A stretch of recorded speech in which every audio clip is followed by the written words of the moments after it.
আসসালামু আলাইকুম প্রিয় ভাইরা। আশা করি সকলে ভালো আছেন, সুস্থ আছেন। সিঙ্গাপুরে যাওয়ার জন্য লক্ষ লক্ষ টাকা খরচ করে কনস্ট্রাকশন স্কিল করে বসে আছেন অনেক ভাইয়েরা। এখন সিঙ্গাপুরে যেতে পারতেছেন না। আবার অনেকেই সিঙ্গাপুরে কাজ করে আসছেন 1 বছর 2 বছর, কোনো কারণ ছাড়া তাদেরও পাসপোর্টে আইপি লাগতেছে না, রিজেক্ট আসতেছে। এই যারা রিজেক্ট সমস্যায় আছেন তারা যে কতটা কষ্টে দিনাপাত করতেছে তা বলে বোঝানো যাবে না। আমার কাছে প্রচুর কথা আসে, এরকম প্রচুর ভাইয়ের সাথে কথা বলি। তাদের কথা বলে আমি সত্যি খুব মর্মাহত হয়ে যাই। একজন তো বলি হলো, ভাই 12.5 লক্ষ টাকা দিয়ে কনস্ট্রাকশন স্কিল করছি, এখন আমার সিঙ্গাপুরে বই লাগতেছে না, আইপি হচ্ছে না বা ভিসা হচ্ছে না। তার মানে কি আমার 12.5 লক্ষ টাকা জলে গেল? চোখের সামনে 12.5 লক্ষ টাকা এভাবে চলে গেলে আমাদের মতো মধ্যবিত্ত পরিবারগুলো কোথায় যাব, কার কাছে যাব? তাই আপনাকে কল দিয়ে ডিস্টার্ব করি। আমি তাদের কথা বুঝি, কিন্তু আমার পক্ষে তো কিছু করার থাকে না।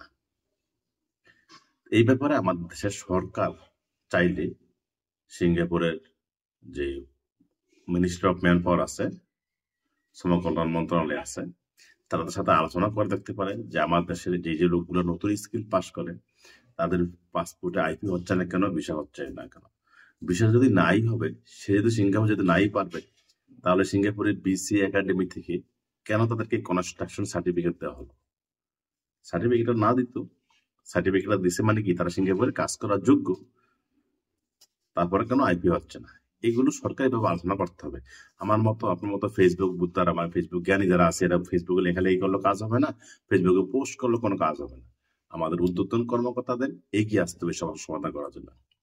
আর এই সমস্যা সমাধান করার জন্য এগিয়ে আসতে হলে ঊর্ধ্বতন কর্মকর্তাদের দৃষ্টি আকর্ষণ করতে হবে। সেই কারণে রিজেক্টদারি ভাইয়েরা আগামী 29শে ডিসেম্বর প্রেস ক্লাবের সামনে, ঢাকা প্রেস ক্লাবের সামনে একটি শান্তিপূর্ণভাবে একটি কর্মসূচি আয়োজন করেছে, যেখানে তারা রিজেক্টদারি বই যারা আছে তাদের সবাইকে নিয়ে কিছু কথা বলবে, সরকারের কাছে দাবি দেওয়ার তুলে ধরবে।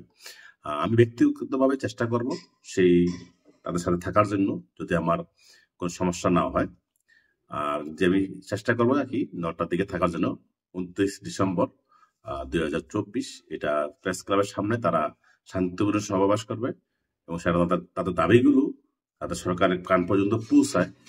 সেই কারণে আমি চেষ্টা করবো আমার পেজে লাইভ করার জন্য এবং সেখানে থাকার জন্য। আমি তাদের এই অনুষ্ঠানটিকে সমর্থন করছি এই কারণে যে তাদের কষ্টগুলো আমি ফিল করতে পারতেছি।